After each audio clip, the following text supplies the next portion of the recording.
À tous de DDO. Attention pour le décompte final. 10, 9, 8, 7, 6, 5, 4, 3, 2, 1. Top. Allumage 2 ESR et décollage.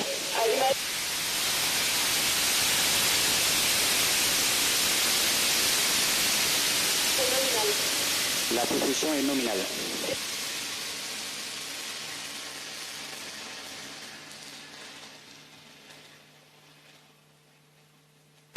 Début de la manœuvre en roulis.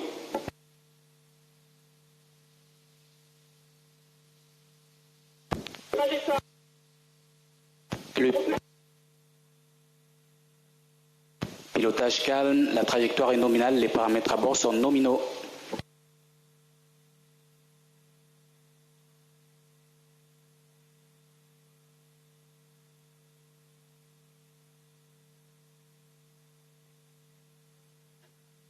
Copernicus Sentinel-1D has started its journey on board Europe's newest rocket, Ariane 6, hauling itself against the gravity of our planet. Amazing views, wow. Sensational images from our onboard cameras. Wow. Right now, we are burning 3 engines. Our range operations manager is telling us that everything is going normally. We can hear the rumble. I can feel the wall of the room shaking. We can indeed, as it flies over. Flying over. Wow. You can see there the 2 boosters are doing all the work right now, Samuel. Yeah, almost all the work. 85% of the effort is indeed brought by the boosters. It's a giant piece of power because they are filled with 142 tons of propellant each, and we are burning them in a bit more than 2 minutes. So we're actually burning around 2 tons per second here. That's really massive. That's a lot of fuel, and we got a great shot of them there, those 2 dots. He's telling us that everything's going normally. And we should potentially see the booster separation that should arrive soon. And you can see even the 3rd spot of the Vulcan engine at the center of the 2 nozzle of the 2 boosters. That's right, the white dot is the Vulcan engine, and there we can see the 2 boosters now being jettisoned. See that 2 boosters, 1 up, 1 left down, moving away from the center stage. And they detach from the rocket thanks to a pyrotechnic device, which is made by a company called Pyro Alliance, who are real experts in this. Indeed, they are providing pyrotechnic systems, and they are used to separate the rocket, to separate rocket elements, as we see on the screen, like boosters. We used them for the previous step. We'll use them again in the next steps of our launch, as you'll see. Nice, super nice videos here from the onboard cameras where you can see the boosters moving away. We get those images for technical reasons from the onboard cameras, just a few seconds delay. So there we can see those 2 boosters having fallen away, and the range operations manager telling us everything's going normally and according to plan. Got our satellite tucked away inside the top of our rocket, still being protected at this point by the fairing. Yes, indeed, and the fairing has several jobs. First, of course, is to protect the satellite on ground from the dust and humidity of French Guiana. And we've just had confirmation there that we've actually separated our fairing. And this is because when we cross the atmosphere, it protects the satellite from the friction with the air that generates heat and vibrations. And now, as we are over, we've passed the atmosphere, we can jettison in. And you can see there, that's nice. It's actually moving, isn't it? It's called the breathing mode. Exactly. This is due to the efforts of separation system, which kind of deforms the fairing, and it generates an oscillation mode. We call it breathing mode, indeed. Indeed, and it's all part of the plan, flexing as it falls. He's telling us the propulsion is normal. Everything's going well. Everything's going according to plan right now. And our camera looking down our rocket. On the top right-hand side of your screen, that's the trajectory. The green line is the planned trajectory, and the white cross is the actual position of our rocket. And you can see there our altitude. At the moment, we're 146 kilometers above our planet and climbing. The distance is our distance from the planet if you were to draw a straight line, and our speed on the right-hand side. Vitesse is the French word for that. So we're burning the big tank of fuel on the main stage, Samuel. Yeah, it doesn't seem to be so big seen from onboard cameras, but indeed it's quite big. Its height is 32 meters, and its weight is 23 tons. It's not so big when you compare the mass of it with what it's containing. It carries 154 tons of cryogenic propellant, so it's quite efficient in terms of mass versus propellant inside. And we can see on the bottom right of your screen, that's the 3D animation or the CGI images. It's an animation of what's happening in space, so it gives us an idea of what it looks like up there, the Sentinel-1D satellite attached there to the top of our rocket. Now we're getting closer now, about 2 minutes away from the next big event. You can see the events on the left-hand side of your screen. The next big event will be the separation of that big tank of fuel, the main stage. Yeah, indeed, the guidance algorithm inside the onboard computer will detect that we have reached the right orbit for this instant, and then it will send the shutdown command to the Vulcan engine and then jettison the main stage. And separating each section of the rocket may look simple when you see it on the animation, but actually there's an awful lot happening up there, isn't there? It's a very critical moment. It's clever stuff here, indeed, because when you separate the stage, it must be quick enough, but it needs also to be very well mastered, because you don't want to have any collision. And here, you remember, here to do that, we use pyrotechnics again, as we mentioned, Pyro Alliance earlier. We are using their technology again for this type of stage separation. They have developed a mild detonating cord, which is a detonating component. It's inserted into a tube, which deforms and then cleanly breaks the part that relates the upper and the main stage. And then, once cut, we gently push the lower stage with a set of springs, and this to ensure sufficient clearance in a short amount of time. And because then we need to fire the upper stage engine, so we want to be sure the lower stage is separated and sufficiently far away. It needs to be quick and it needs to be clean. Indeed. And Pyro Alliance has been supplying these mild detonating cords for many decades, and they've actually delivered a total of more than 100 kilometers of cords. Which is huge when you realize that for one launcher we're talking meters, not kilometers. Extinction Vulcain. We have confirmation there that we've switched off the engine and jettisoned the big tank there, the main stage. Allumage du moteur Vinci. And we have confirmation that we have now switched on and look on the picture. I think the video will see the main stage separation shortly. Yeah, here it comes. Nice view. This is seen from the lower part of the Vinci. Nice. Fantastic image there of it being jettisoned. And see, jettisoned and then tilted slightly so that the Vinci, when ignited, doesn't throw a propellant to the rear bulkhead.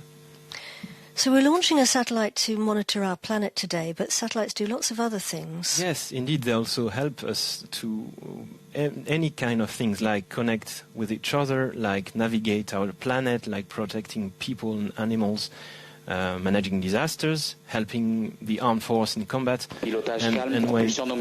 And when you think about telescopes and space probes, they help us understand our universe. Indeed, but first of all, you've got to get them into space, and that's where Ariane Space comes in, because they are Europe's leading provider of rocket launches. And I think it's fair to say that they don't just launch satellites, they launch people's ambitions.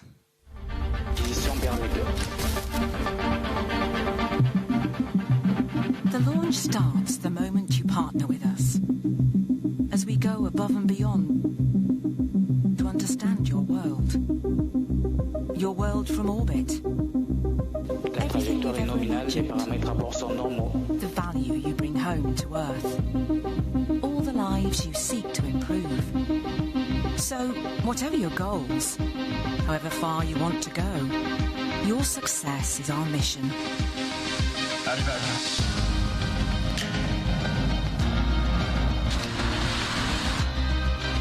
More than rockets, we launch ambitions.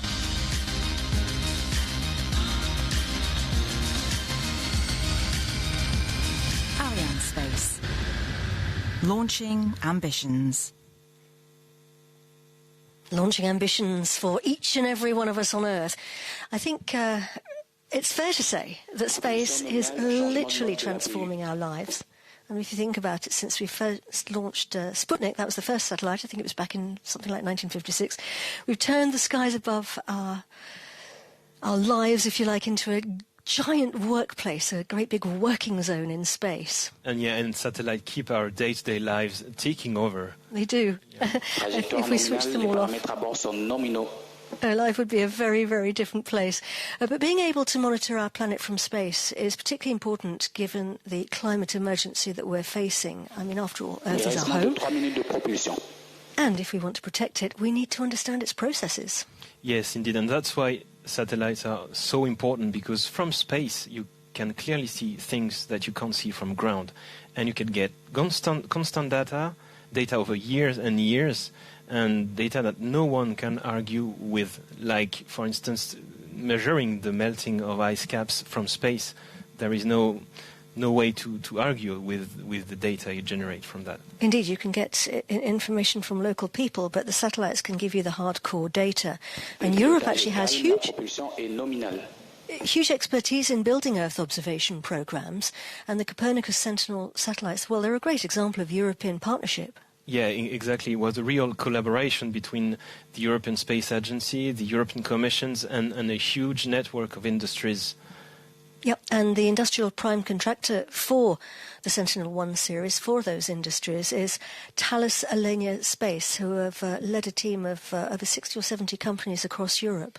That's quite a team, and they have contributed to design and build the key systems which were engineered in Italy. So each Sentinel-1 is based on Thales Alenia Space Prima spacecraft bus. So if you wish, the spacecraft bus is a bit like the skeleton of the satellite, and they developed this for the Italian Space Agency. And just like its twin, Sentinel-1, actually, I believe it features a world first, is that right? Yeah, indeed. There is a patented mechanism which safely detaches the radar antenna. La trajectoire est toujours nominale, les paramètres à bord sont nominaux. And it does so on re-entry, helping to reduce space debris. And that's hugely important because, of course, space is very busy at the moment, and we need to try and reduce debris as much as possible. And since the first Sentinel-1 was launched, that was back in 2014, the Sentinel-1 family has delivered a few numbers for you here: 50 million gigabytes of data. That's a lot of data. To over to over 600,000 users worldwide. That's a lot of users worldwide. So the Sentinel-1D is going to be continuing that legacy. That's important. Watching over Earth with a radar pulse at a time. So let's get back to our flight. We are 13 minutes and 15 seconds above our planet, our altitude 593 kilometers and climbing. We're looking here at the Sentinel-1 satellite. Sam, I'll just talk people through that. At the very front there, that's actually the radar all folded up, isn't it? Exactly, yeah. On the side of it, the grey, plus on top and bottom, indeed are the parts of the radar antenna folded, and then on the grey side, folded solar panel of the satellite you can see, and it's attached to the launcher thanks to these black cones, one of them being the launch vehicle adapter. And then it's below it's the upper stage, this white cylinder, and below it the Vinci engine. Pilotage toujours calme, propulsion nominale. And as you can see, there is not much left from what we had on ground. But what is left is very important because it's the upper stage with its Vinci engine, and it does a very, very important job. Yes. Today it can switch its engine on and off a number of times, but today we're just using it once, aren't we? Yeah, to inject Sentinel-1D, we'll just use one burn, one firing of the upstage, and you're right to say that usually we tend to do it with 2 or more boosts, and for this type of orbit. De la télémesure par la station Gatineau. Okay, we'll be back on that, but that's an important news. And we do so with just one boost because Sentinel-1D is rather light as compared to Ariane 6 capacity to get to this orbit. So this is the reason why we can do it in just one step instead of 2, and as a result the mission is a bit shorter as well. So we picked up the signal back there at the tracking station Gatineau, which is on the east coast of Canada. Yep. And Gatineau is a very beautiful place. I'd say that the teams there at the tracking station are very lucky to work there, particularly in the fall when you've got all those gorgeous colours of the trees. It's very stunning with a great big dish, which is what tracking stations have. Can you imagine driving to work, Samuel? Yes. Every morning with that lovely view. Nice conditions, I guess. Yeah. Yeah. And you've seen as well the big dish, the big antenna on that picture. So this is the antenna that points the point in space where the launcher should appear in the Canadian horizon, and then it's following Ariane 6 across the sky as it's crossing the whole Canadian sky, and then it recovers all the data that Ariane 6 is sending, and then the Gatineau team send the data back to Galio, where another team here is located to digest, analyze. And you had a good picture of that back there. You can see the Galio tracking station here at the Space Centre, and then above it, north of it, the Gatineau station, so that could show us the flight path. But this is a bit the relay in between the two ground tracking stations. Yes, indeed, and that network of tracking stations extends really all the way along the flight path. So as we fly out of the range of one, as you say, we fly into the range of the other, and they relay that information here to the CVI at the quick look telemetry team. Yeah, indeed. And it just confirmed that we lost contact with Galio station, which is normal, which is located here in French Guiana. And this team is collecting real-time data, analyzing what the launcher sends. They include the status of the engine, the trajectory, the flight control, and they are comparing this live set of data from the rocket to what was predicted, the prediction, and of course a corridor around it. And this allows them to continuously analyze the launcher behavior and confirm that all is as expected or detect any malfunction or anomaly. And the range operations manager is listening in on their comms loop, and once they've confirmed the major events, he can then call those out to us and to the rest of the people all across the entire range. Exactly. Our speed and altitude up there on the top right-hand side of your screen. Now we are climbing. We are nearly on our orbit. We're, 689 kilometres above Earth. And we are travelling incredibly fast. Samuel, give us a bit of an idea of what 6.77 kilometres per second is in kilometres per hour. 7 kilometres per second is fast because it corresponds to 25,000 kilometers per hour, so that's super fast. It's 30 times the speed of a commercial standard aircraft. So yeah, that is fast. It's fast. Yes. And if you look at our trajectory up there on the top right-hand side of the screen, you can see we were climbing into space, but now we've kind of plateaued out, if you like. And this is because we are getting close to the desired altitude to deliver Sentinel-1D, because we were mentioning just below 700, so getting really close, and that's why we are kind of reducing the climb. He's just said end of the barbecue mode there, which is, as we say in English, does what it says on the tin, which is basically it is twisting, or was twisting, as if on a barbecue, and that's... To distribute the sunlight over the different region of the launcher and satellite. Yeah, indeed, making sure that the temperatures stay even all the way around, because of course it's very hot when you're facing the sun and very cold when you're facing outer space. Coming up on the next big moment, that's the switching off of the Vinci engine, coming up in 30 seconds' time. How does it know briefly, Samuel, how to switch it off? It's the onboard computer which has measurement means to know where it is, and then it can automatically, once he knows where it is, it can automatically switch off the engine, and this is Extinction Vinci.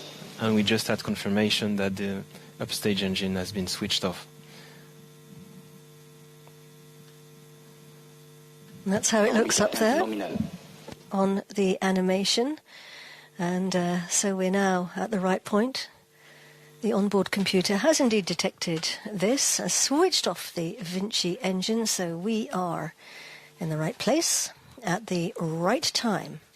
Now, getting a view there of our satellite attached to the top there. Oh, that's a very good view there. Now, we're actually looking at the solar panels, but around it, to the right-hand side of the satellite is actually the radar. And that is a very clever piece of kit, because unlike optical satellites, it can gather data even in darkness.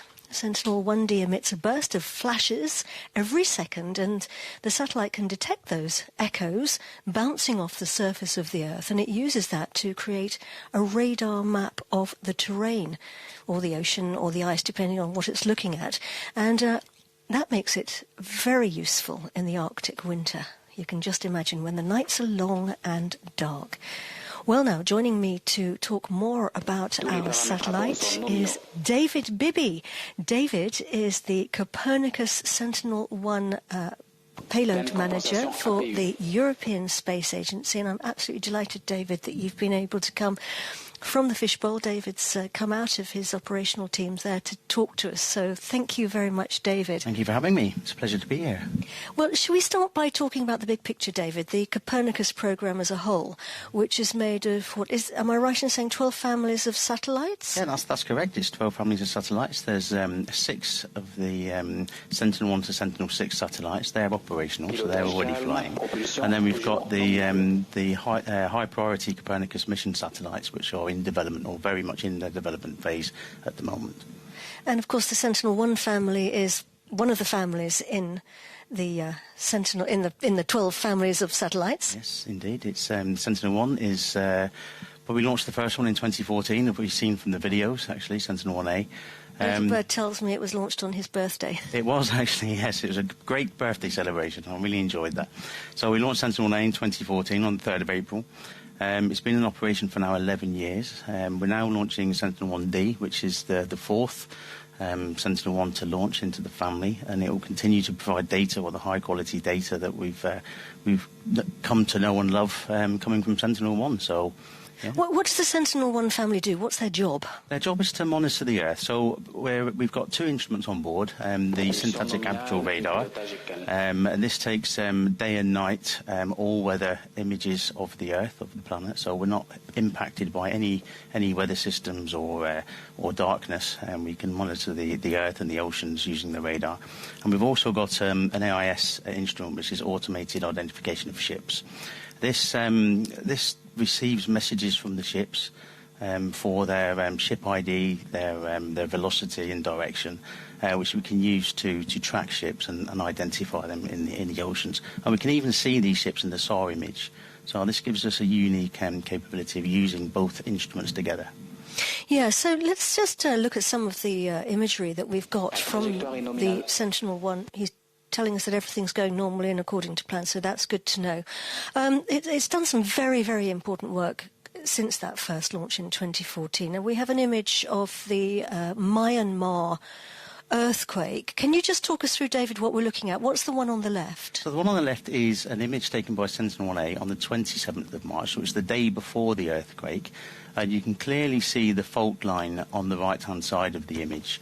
This is the line between 2 of the tectonic plates.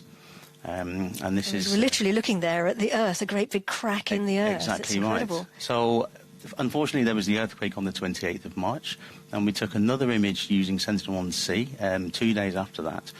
And then we compare both of those images, and we come up with this, after some after some processing, we come up with this image on the right. Now, it looks like it's full of nice colours, but actually, if the experts look at this, you can tell how much the Earth has moved between the two events. So it's really useful information. And from this image, you can see that the tectonic plates have actually moved apart by about 1.6 metres. That's huge, isn't it? Yeah, it's a large distance, yes. And this information, as well as directing the emergency services to the right areas, can be used in future modelling to improve modelling so that we understand how these are going to happen in more detail later. So it's really valuable, isn't it? Look, we've also got an image from the Bangladesh floods. Mm-hmm.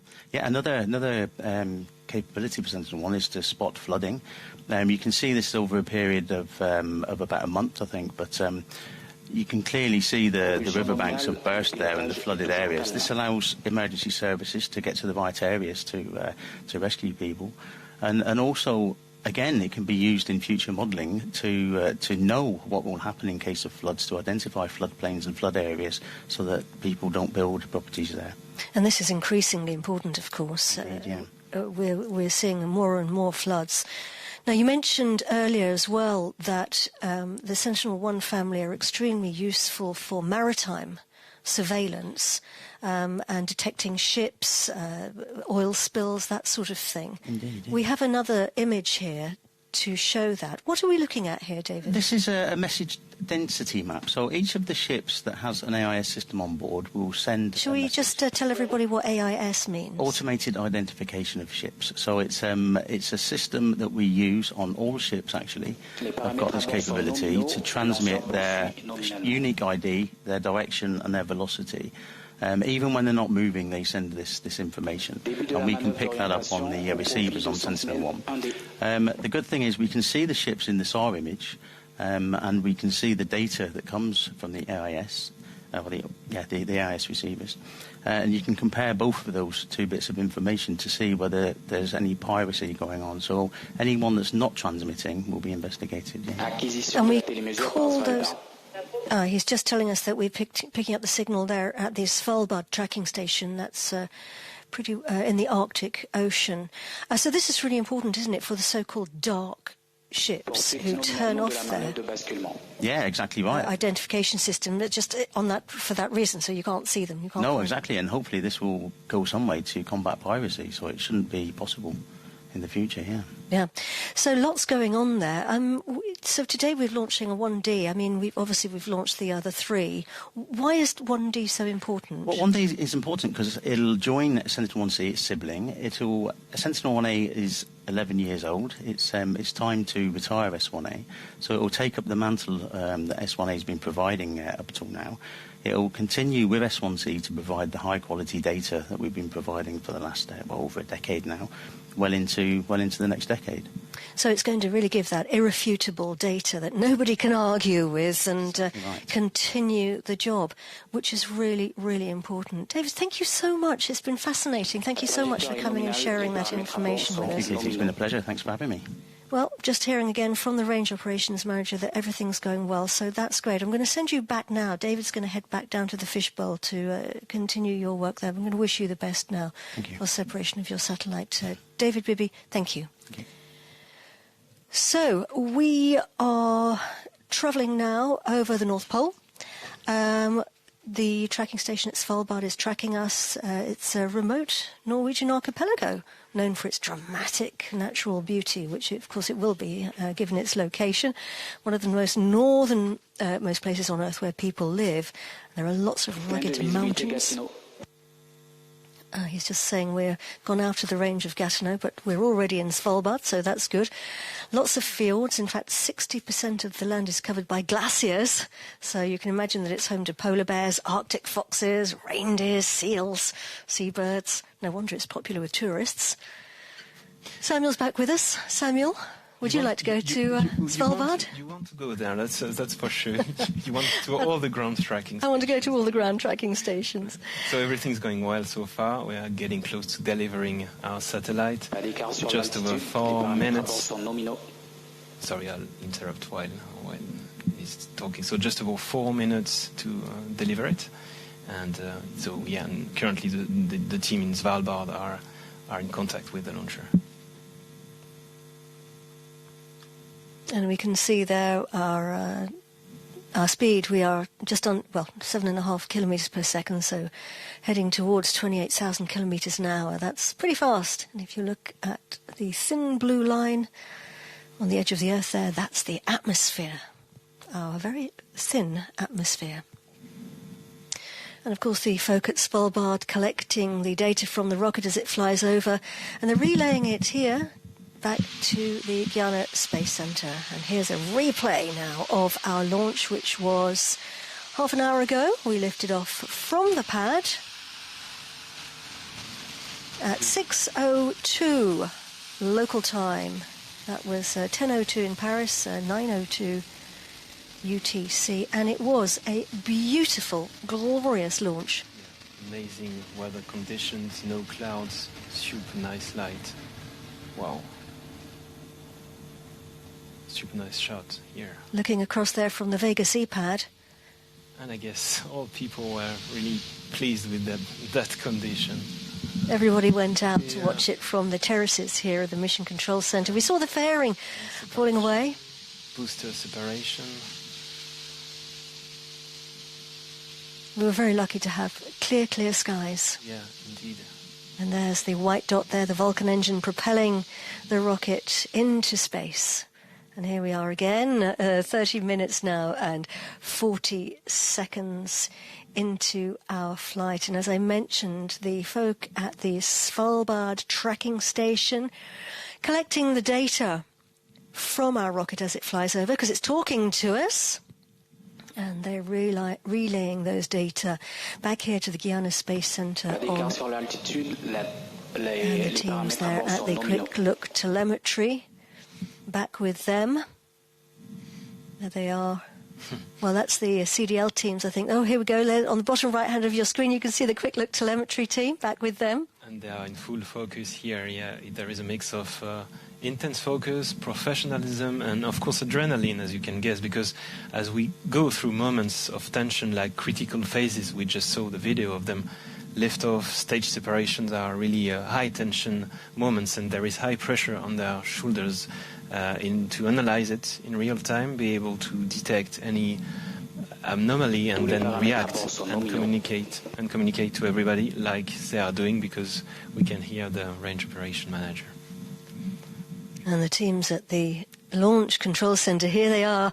Their job's pretty well done, because they were very much concerned with the beginning of the pre-liftoff, but now they're all waiting eagerly to hear from the Quick Look telemetry team and the range operations manager to confirm success of the mission. We're coming up as we get closer now to separation.